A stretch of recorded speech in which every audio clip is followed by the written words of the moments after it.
Assalamualaikum warahmatullahi wabarakatuh dan salam sejahtera kembali lagi di Tengku Ruk Channel guys. Apa kabar kalian yang menonton video ini? Semoga kalian berada dalam keadaan yang sehat dan juga sentiasalah dirahmati oleh Allah SWT. Amin ya rabbal alamin. So guys, hari ini saya akan membuat satu klarifikasi lah ya guys, sebab saya ada terbaca satu komen yang menarik perhatian saya. Katanya sudah reaction kah yang viral hari ini, yaitu tentang Riyog ya. Jadi aku penasaran reaksi orang Malaysia kayak gimana. Ini Riyog Ponorogo berasal dari Indonesia, bukan Riyog durian runtuh yang diklaim Malaysia. Jadi itu serba sedikit dia punya soalan. Jadi apa yang telah berlaku nih guys, sehingga kan yang dikatakan Indonesia dakwa Malaysia mau iktiraf Riyog Ponorogo sebagai warisan negara. So sebenarnya guys, apa yang telah berlaku 2-3 hari inilah ya guys.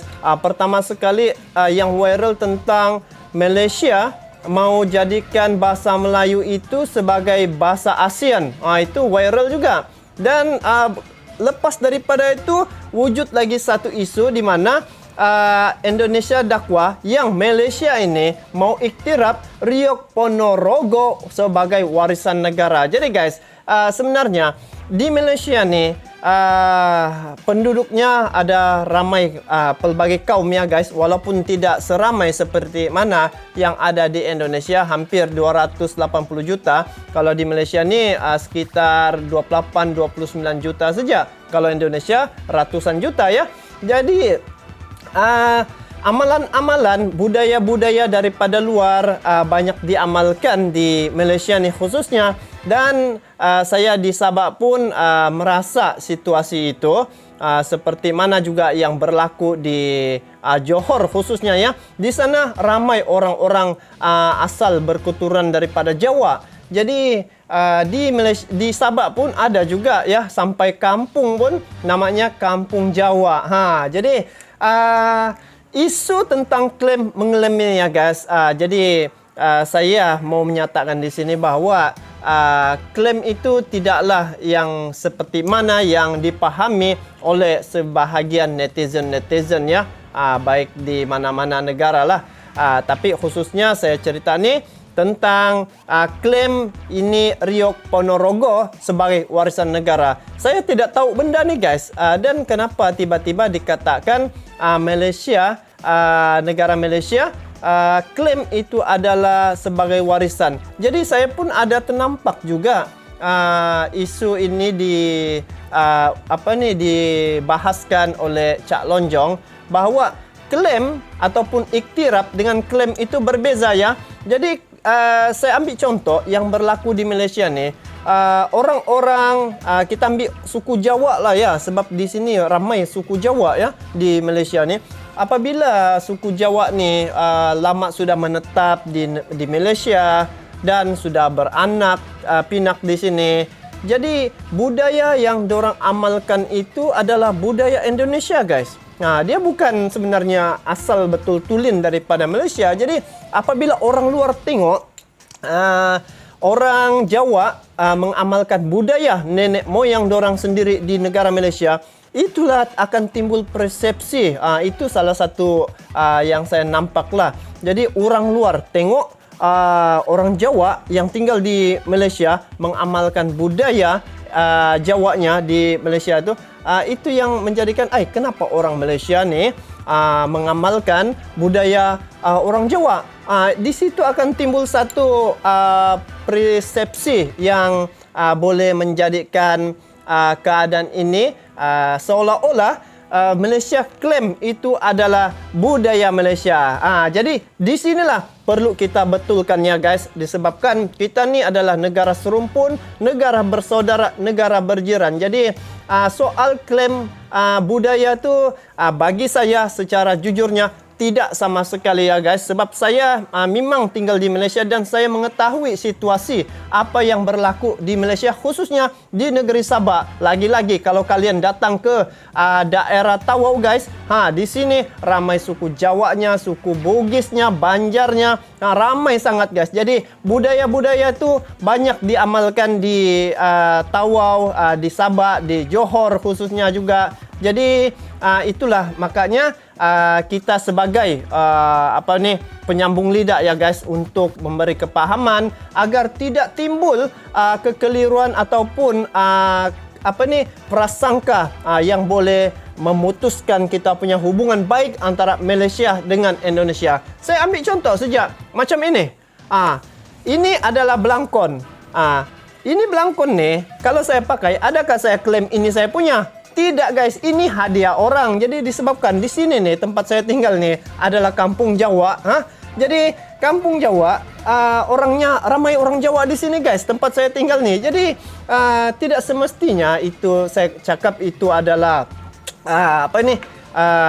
budaya Malaysia, bukan. Sebab ramainya orang Jawa di sini, orang mengamalkan budaya itu, maka di Malaysia memberi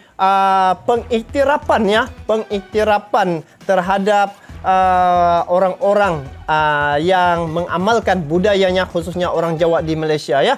Jadi klaim dengan iktiraf itu benda yang berbeza guys. Klaim ini okey, ini aku punya.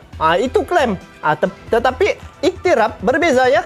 Iktiraf ni okey, ini adalah bahasa Jawa, dan di Malaysia ni mengiktiraf bahasa Jawa boleh dipakai untuk perhubungan antara masyarakat. Itu adalah iktiraf. Jadi seperti juga gelaran datuk ya. Gelaran datuk macam siapa ya? Saya nampak siapa artis Indonesia yang datang ke Malaysia, dia diiktiraf ataupun dibagi gelar sebagai datuk. Itu bukan semestinya Malaysia bagi klaim Luna itu adalah orang Malaysia, tidak, tetapi dia mengiktiraf. Jadi guys, kepada rakan-rakan yang di luar sana, khususnya kawan-kawan, sahabat-sahabat yang berada di Indonesia, sebenarnya yang iktiraf Riog Ponorogo sebagai warisan negara itu adalah iktiraf ya, bukan klaim. Jadi harap kalian kawan-kawan dapat memahami situasi ini, dan kalian sendiri boleh datang ke Malaysia, sebab di Malaysia ni ramai generasi-generasi yang terdahulu ya. Sekarang ni generasi yang barulah warisan daripada Indonesia, berketurunan daripada Indonesia ramai di sini, dan berketurunan Jawa. Itu harus kita ketahui agar tidak ada pertelingkahan untuk generasi masa akan datang. Kenapa Malaysia ni suka mengklaim?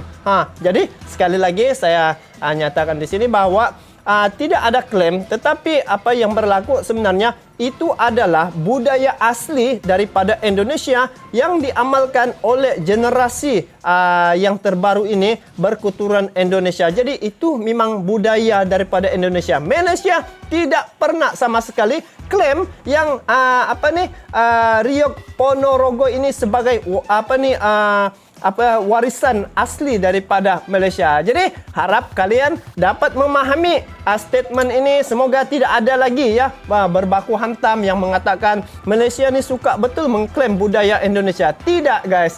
Jadi saya harap kalian dapat memahami ya apa yang berlaku sekarang ni. Kita kena ingat juga guys, media ni, peranan media sepatutnya memperbetulkan keadaan, jangan mengapi-apikan ya. Jadi inilah penyambung mulut media ya. Jadi kalau ada satu-satu isu dibesarkan dengan keadaan yang boleh menyebabkan hubungan dua negara ini menjadi retak, maka kita telah gagal guys untuk menjadikan negara serumpun ini sebagai negara bersaudara ya. Jadi walaupun apa jua keadaan, apabila kita dapat satu satu-satu berita, semak dulu, telitikan dulu sama ada berita itu benar atau tidak. Sebab kalau kita tengok situasi sekarang ni, benda-benda yang viral ni adalah peranan media lah untuk memperbetulkan keadaan. Jadi saya daripada Malaysia ingin menyatakan seperti mana statement saya tadi, bahawa Malaysia sebenarnya dia bukan klaim Riok Ponorogo sebagai warisan negara asli di Malaysia ya. Sebab orang Jawa ataupun orang keturunan Jawa lah sebenarnya yang mengamalkan budaya tersebut di Malaysia, dan kita sebagai orang Malaysia menghormati budaya itu, dan kita tidak menghalang untuk mengamalkan budaya Indonesia dorang amalkan di negara Malaysia. Jadi guys, itu saja untuk kali ini. Kita bertemu lagi di video akan datang. Bagaimana pula pandangan kalian teman-teman terkait dengan perkara ini? Kalian bolehlah komen di bawah. Itu saja untuk kali ini. Sampai jumpa lagi. Assalamualaikum sahabat-sahabat yang berada di Indonesia. Bertemu lagi di video akan datang. Bye-bye.